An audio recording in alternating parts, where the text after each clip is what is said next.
వి gold trusted gold buyers మీరు తాకట్టు పెట్టిన బంగారాన్ని విడిపించి ఈ రోజు ఉన్న మార్కెట్ ధరకు కొనబడను.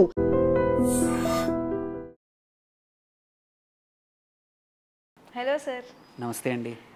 Most favourite topic, gold rate తగ్గుతుందా అసలు? 70,000కి రానుందా? ఇన్ కేస్ వచ్చినా ఎలాంటి పాసిబిలిటీస్ ఉన్నాయి మనకి? సో ఇప్పుడున్న పరిస్థితుల్లో మాత్రం ఏంటంటే కొంచెం అంటే 1,00,000 వరకు వెళ్ళింది, మళ్ళీ కొంచెం తగ్గింది. ఇది 90 దగ్గర నడుస్తూ ఉంది ఇప్పుడు దగ్గర. సో అక్కడ నుంచి 70,000కు రావచ్చు అని కొద్దిమంది ఏమంటారు ఎక్స్పెక్టేషన్స్, ఓపిక అంటే వెయిట్ చేస్తూ ఉన్నారనమాట. సో 70,000 పడిపోతుంది అనే ఆశతో ఉన్నారు చాలామంది. సో అది ఎంతవరకు అనేది వెరీ స్లిమ్ ఛాన్స్, అంటే ఎక్కువగా లేదు. సో గోల్డ్ పెరగడానికి అనేది ఓన్లీ మనొక్క ఇండియా డిమాండ్ ఒకటి సరిపోదు. చాలా కండిషన్స్ వల్ల గోల్డ్ రేట్ అనేది అప్స్ అండ్ డౌన్స్ అవుతూ ఉంటాయి. ఈ గోల్డ్ ఒకటి ఏంటంటే ఇంటర్నేషనల్ మార్కెట్స్లో కూడా లాట్ ఆఫ్ పారామీటర్స్ వల్ల గోల్డ్ ప్రైస్ ఇంపాక్ట్ అవుతుంది. వన్ ఆఫ్ ద మేజర్ కొన్ని కండిషన్స్ ఉన్నాయి. ఆ కండిషన్స్ నిజంగానే అవుతాయి అనుకుంటే తప్ప గోల్డ్ అనేది అంత ఈజీగా తగ్గదు. సో ఎందుకు తగ్గాలి అంటే ఫస్ట్ థింగ్ కావాల్సింది ఏంటంటే ప్రపంచంలో స్టెబిలిటీ, ఎటువంటి యుద్ధాలు, యుద్ధ భయాలు ఉండకపోతే ఏంటంటే సేఫ్టీ, అంత భయం లేని చోట గోల్డ్ యూజువల్లీ పడిపోయే అవకాశాలు ఉన్నాయి. బట్ అలాంటి పరిస్థితులు ఉన్నాయంటే లేవు. మీరు చూస్తే అటు రష్యా ఉక్రెయిన్ మీద నిన్న ఉక్రెయిన్ చాలా భయంకరంగా రష్యా మీద డ్రోన్స్తో అటాక్ చేసింది. ఇప్పుడు ఇవాళ రేపు మనం చాలా పెద్ద న్యూస్ వినబోతున్నాం. ఆల్రెడీ ఉక్రెయిన్ యుద్ధం ఇంకా పెరిగే అవకాశం ఉంది. కొంచెం తగ్గింది, తగ్గుముఖం పడుతుంది అన్నది నిన్న వాళ్ళు చేసిన పనికి చాలా హ్యూజ్. మన ఇండియా పాకిస్తాన్ మధ్యలో గొడవలే కానీ, వేరే కంట్రీస్లో గొడవలే కానీ, అండ్ అన్నిటికన్నా ఇంపార్టెంట్ ఫైనాన్షియల్ ఇన్స్టెబిలిటీస్ కూడా మీరు చూసుకుంటే ట్రంప్ యొక్క టారిఫ్స్ వల్ల అన్ఎక్స్పెక్టెడ్గా చైనా మీద కానీ అన్ని కంట్రీస్ మీద వేస్తున్న టారిఫ్స్ వల్ల కానీ, సో అనిశ్చితి అనేది ప్రపంచంలో చాలా ఎక్కువగా ఉంది.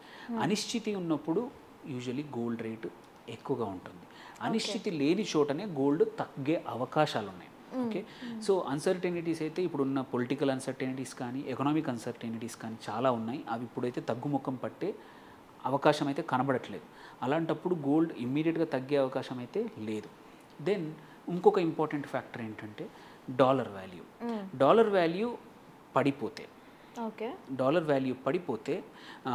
ఏంటంటే గోల్డ్ తగ్గే అవకాశాలు ఉన్నాయి కన్వర్షన్లో మనకి. కాకపోతే డాలర్ వాల్యూ పడిపోతే ఇంకొక ఇబ్బంది ఏంటంటే gold is a safe haven అవుతుంది. అందరూ ఎవరైతే గ్లోబల్ ఇన్వెస్టర్స్ ఉన్నారో గోల్డ్ వైపు వస్తారు. సో అంటే గోల్డ్ రేట్ పడిపోవాలంటే యాక్చువల్లీ డాలర్ వాల్యూ పెరగాల. సో బట్ ఇప్పుడున్న పరిస్థితుల్లో డాలర్ స్ట్రెంగ్త్ అవ్వాలి, బేసిక్ స్ట్రెంగ్త్ ఎక్కువ అవ్వాలన్నమాట. బట్ ఇప్పుడు కరెంట్లీ ఉన్న కండిషన్లో స్ట్రెంగ్త్ అయ్యే అవకాశాలు 50-50 ఛాన్స్ ఉంది. ఎందుకంటే అమెరికన్ ఎకానమీయే కానివ్వండి, అమెరికాలో ఉన్న పరిస్థితుల వల్ల కూడా డాలర్ యాక్చువల్లీ వీక్ అయింది.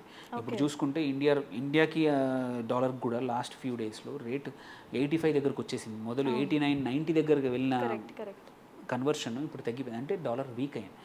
సో డాలర్ వీక్ అయితే మనం గోల్డ్ ఇంపోర్ట్ చేసుకుంటాం, బట్ మనం తగ్గచ్చు. But on the whole gold price అయితే పెరుగుతుంది గ్లోబల్గా. సో ఎందుకంటే డాలర్ వీక్ అయితే సేఫ్ హెవెన్ గోల్డ్ అవుతుంది, గోల్డ్ వైపు అందరూ మల్లుతారు కాబట్టి అదొకటి. ఇంకోటి ఏంటంటే డాలర్ వీక్ అయితే అన్ని కంట్రీస్ యొక్క రిజర్వ్ బ్యాంక్స్, సెంట్రల్ బ్యాంక్స్ ఏవైతే ఉంటాయో గోల్డ్ యాజ్ ఎ కరెన్సీగా పెట్టుకుంటారు. ఇంతకుముందు డాలర్ అనేది రిజర్వ్ కరెన్సీ పెట్టుకునేవారు. సో మనం లాస్ట్ ఇయర్ 6-8 మంత్స్లో చూసింది ఏంటంటే చాలా సెంట్రల్ బ్యాంక్స్, చైనీస్ కానీ quite a few central banks ఏంటంటే గోల్డ్ అనేది డిపాజిట్స్గా కొని పెట్టుకున్నాయి. దానివల్ల కూడా డిమాండ్ పెరిగిందనమాట.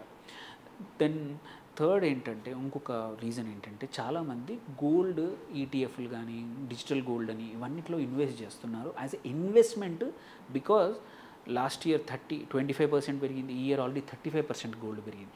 ఇంత పెరుగుతుందని చెప్పి కన్జంప్షన్ కోసమే కాకుండా ఇన్వెస్ట్మెంట్ కోసం బంగారాన్ని కొనేవాళ్ళు చాలామంది పెరిగిపోయారు. సో ఎనీ కరెక్షన్ ఇమ్మీడియట్గా వాళ్ళు వచ్చేస్తున్నారు, ఇన్వెస్టర్ వచ్చి కొనేస్తున్నారు. అంటే ఒక 2,000 తగ్గిందనగానే కొనేస్తూ ఉన్నారు, ఈటీఎఫ్లో పెడతా ఉన్నారు. దీని ఆ పెట్టే ఇన్వెస్ట్మెంట్ కూడా కంపల్సరీ దానికి అగైనెస్ట్గా ఇంకొక కంపెనీ గోల్డ్ కొని పక్కన పెడుతుంది అనమాట. అంటే వాళ్ళు so any investment in other forms also compulsory gold rate అనేది పెంచుతుంది. సో ఇప్పుడు రీసెంట్ బయాస్ ఉంటుంది కాబట్టి గోల్డ్ కన్సిడరబుల్ టైంలో పెరగకపోతే తప్ప ఇన్వెస్ట్మెంట్స్ మాత్రం ఇలాగే కంటిన్యూ అవుతాయి. సో ఇన్వెస్టర్స్ కూడా స్పెక్యులేషన్తో వెయిట్ చేసి ఇన్వెస్ట్ చేసే వాళ్ళు చాలామంది ఉన్నారు ఇప్పుడు మార్కెట్లో. అది కూడా ఒక రీజన్ అనమాట. దెన్ లాస్ట్ వచ్చేసి ఆబ్వియస్గా డిమాండ్. మన ఇండియాలో అయితే కన్జంప్షన్ తగ్గట్లేదు. సో మన పెళ్ళిళ్ళ కోసం కానీ వేటి కోసం మన ఫంక్షన్స్ కోసం ప్రతి ఒక్కరికి గోల్డ్ అయితే మనం కన్జంప్షన్ చూస్తాం. సో అటు డిమాండ్ కన్జంప్షన్ డిమాండ్ ఉంది, ఇన్వెస్ట్మెంట్కి డిమాండ్ ఉంది, సేఫ్ యాసెట్కి డిమాండ్ ఉంది, అండ్ అటు పరిస్థితులు బాగాలేవు. ఇవన్నీ చూసుకుంటే గోల్డ్ తగ్గే అవకాశం అయితే చాలా 70,000కి వచ్చే అవకాశం అయితే లేదు. ఇంకా పెరుగుతుంది అని అంటారు. పెరిగే అవకాశాలు ఎక్కువగా ఉన్నాయి. ఇప్పుడు ఇవన్నీ చూస్తే, ఇప్పుడు డిస్కస్ చేసిన పాయింట్స్ చూస్తే యాక్చువల్లీ ఇప్పుడున్న ప్రైస్ నుంచి ఇప్పుడు ప్రపంచ మార్కెట్లో ఔన్స్కి 3,000 నుంచి 3,100 నుంచి 3,200 3,300 డాలర్ల మధ్య ట్రేడ్ అవుతుంది. అది యాక్చువల్లీ 3,000 ఈ సంవత్సరం చివరి వరకే 3,700కి వెళ్ళే అవకాశం ఉందని చాలా రేటింగ్ ఏజెన్సీస్, ఇన్వెస్ట్మెంట్ ఏజెన్సీస్ ఏవైతే ఉన్నాయో వాళ్ళు అవి చెప్తున్న ప్రకారం ఇంకొక 10% పెరిగే అవకాశం ఉంది. అంటే 1,00,000 దాటే అవకాశమే ఉంది. కానీ 70,000-80,000 60,000కి వస్తుందనే ఆశ మాత్రం ఇప్పుడైతే లేదు ఇమ్మీడియట్గా. కాకపోతే కొన్ని రోజుల తర్వాత ఇవన్నీ స్టేబుల్ అయితే ఒక ప్రైజ్ రేంజ్లో ఈ 90 నుంచి 1,10,000 రేంజ్లో అక్కడే ఆగొచ్చు. కానీ ఇంకా తక్కువ అయ్యే అవకాశాలు మాత్రం లేవు. అలాంటి ఆశలు ఉంటే పక్కన పెట్టుకుంటే బెటరు. ఎందుకంటే అనిశ్చితి అనేది ఏమైనా ప్రాబ్లమ్స్ వస్తే యాక్చువల్లీ గోల్డ్ పెరుగుతుంది కానీ తగ్గదు. సో అన్నీ సరిగ్గా ఉండి, అంటే అన్ని రకాలుగా కరెక్ట్గా ఉంటే తప్ప గోల్డ్ అనేది ప్రైస్ తగ్గదు. సో ప్లీజ్ ఆశలొద్దు, ప్రైస్ తగ్గదు. ఎప్పుడు కొంచెం అవసరం వచ్చినప్పుడు అవసరం ఉన్నంత కొనుక్కొని పెట్టుకోవడం చాలా మంచిది. తగ్గినా తగ్గకపోయినా మన వాళ్ళు కొంటూనే ఉన్నారు కదా. Like demand is more, yeah it is there. So అదే అంటున్నాను. ఇంకొకటి ఏంటంటే రీసెంట్గా చాలా పెరిగింది కాబట్టి అందరూ మన ఇన్వెస్ట్మెంట్లకు కూడా కొంటూ ఉన్నారు. సో అటు కన్జంప్షన్ కోసం వాడడానికి కొనేవాళ్ళు ఉన్నారు, ప్లస్ ఇన్వెస్ట్మెంట్ కోసం కూడా, అంటే వాళ్ళు ఎప్పుడు గోల్డ్ పొజిషన్ తీసుకోకుండా ఈటీఎఫ్స్లో కానీ వీటిలో కూడా కొనేవాళ్ళు చాలామంది ఉన్నారు అనమాట. సో 2 రకాల వ్యక్తులు ఉన్నారు కాబట్టి గోల్డ్ అంత తొందరగా పడదు. సో కావాలంటే ఏంటంటే అవసరం లాంగ్ టర్మ్ కోసం అవసరం ఉంటే మాత్రం కొంచెం డిజిటల్ రూపంలో కొనుక్కొని ఆ గోల్డ్ ఈటీఎఫ్ రూపంలో కొనుక్కొని మనం అవసరం వచ్చినప్పుడు అందులోంచి విత్డ్రా చేసుకొని మార్కెట్లో గోల్డ్ కొనుక్కోవడం వల్ల ఏంటంటే ఒకేసారి కొనడం కష్టం కాబట్టి ఒక సిస్టమాటిక్ పద్ధతిలో గోల్డ్లో ఇన్వెస్ట్ చేస్తే అవసరానికి ఒక 5 సంవత్సరాలు 10 సంవత్సరాల తర్వాత సఫిషియంట్ గోల్డ్ మన దగ్గర అక్యుములేట్ అవుతుంది అనమాట. దీంతో పాటు లైక్ గోల్డ్ ఎక్కువ అవుతుందని సిల్వర్ వైపు మల్లుతున్నారు కదా, సిల్వర్ కూడా ఇంక్రీజ్ అయ్యే ఛాన్స్ ఉందంట కదా. ఎస్ అండ్ సో వెండి యాజ్ ఏ ఇన్వెస్ట్మెంట్ కూడా లాస్ట్ 1 or 2 years నుంచి చాలా పెరిగింది. అది కూడా ఇప్పుడు 1,00,000 దాటింది కేజీ కొన్ని. సో అది సిల్వర్ ఒక ఆల్టర్నేట్ కన్జంప్షన్, అంటే ఎవరైతే గోల్డ్ వస్తువులు వాడుతూ ఉన్నారో వాళ్ళు ఇప్పుడు సిల్వర్ వైపు మొగ్గినా కానీ సిల్వర్కి ఏంటంటే చాలా అదర్ యూజెస్ ఉన్నాయి. ఇక్కడ గోల్డ్కి మాత్రం కొన్ని అవసరాలే ఉన్నాయి. ఇండస్ట్రీలో కొన్ని వాటిల్లోనే గోల్డ్ వాడతారు, బట్ సిల్వర్ అనేది చాలా రకాల ఇండస్ట్రీలో వాడతారు. సో సిల్వర్ కూడా గోయింగ్ ఫార్వర్డ్ ఈ గోల్డ్ ప్రైస్ వల్ల ఉండొచ్చు, వాటి అవసరాలు ఎస్పెషల్లీ సెమీకండక్టర్స్లో కానీ బ్యాటరీస్లో కానీ ఈ న్యూ ఏజ్ సెక్టర్లో silver is a quite commonly used.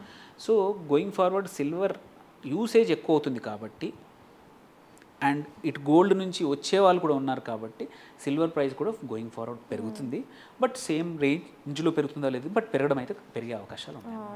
So better to choose digitalise gold అంటారు. అయితే ఇన్వెస్ట్మెంట్ ఎవరైతే ఒకేసారి కొనలేరో వాళ్ళు పార్ట్ డిజిటల్ అయితే ఏంటంటే మీరు 5,000 10,000 ఎంత ఉన్నా కానీ కొంచెం ఇన్వెస్ట్ చేసుకుంటూ ఓవర్ పీరియడ్ ఆఫ్ టైం నువ్వు అక్యుములేట్ చేసే అవకాశాలు ఉన్నాయి. అందుకోసం ఈ పద్ధతిలో కొనుక్కోవచ్చు. అదే నువ్వు ఒక షాప్కి వెళ్ళి నాకు 10,000 రూపాయల బంగారం కావాలంటే నీకు 1 గ్రామ్ వస్తుంది. అది ఎంత నిజమా, అంటే ఎంత కరెక్టా, అది ఎక్కడ దాచిపెట్టాలా గొడవ లేకుండా ఉన్నప్పుడల్లా కొంచెం పెడతా పోతా ఉంటే ఒక 2 లక్షలు 3 లక్షలు అయిందనుకోండి, ఒక 3 తులాలు వెళ్ళి కొనుక్కోవచ్చు ఆ రోజే. సేమ్ ప్రైస్, ఎందుకంటే గోల్డ్ ఎంత పెరుగుతుందో నీ వాల్యూ కూడా అంతే పెరుగుతుంది కాబట్టి. సో ప్రాక్సీగా నువ్వు గోల్డ్ కొనే బదులు ఒక ఇన్వెస్ట్మెంట్ చేసుకొని అవసరానికి, ఇప్పుడు సపోజ్ మీ పిల్లలకి ఒక 5 years తర్వాత పెళ్ళికి అక్యుములేట్ చేయాలనుకుంటున్నారు, ఉన్నప్పుడల్లా 50,000 1,00,000 అందులో పెట్టేసి ఆ టయానికి ఒక 10 లక్షలకు అక్యుములేట్ అయ్యాయి అనుకోండి, దానికి తగ్గట్టు బంగారం అదే రోజు మార్కెట్లో కొంటే అదే ప్రైస్కి వస్తుంది. అంతే వస్తువులు కొనుక్కుంటే సో ఏంటంటే ఇట్స్ ప్రాక్సీ అనమాట. సో ప్రాక్సీ ఇన్వెస్ట్ చేసుకుని బెటర్ అనమాట. సిస్టమేటిక్గా ఆ ఉన్నప్పుడు కొంచెం కొనేస్తే better. Correct. Thank you sir. Thank you.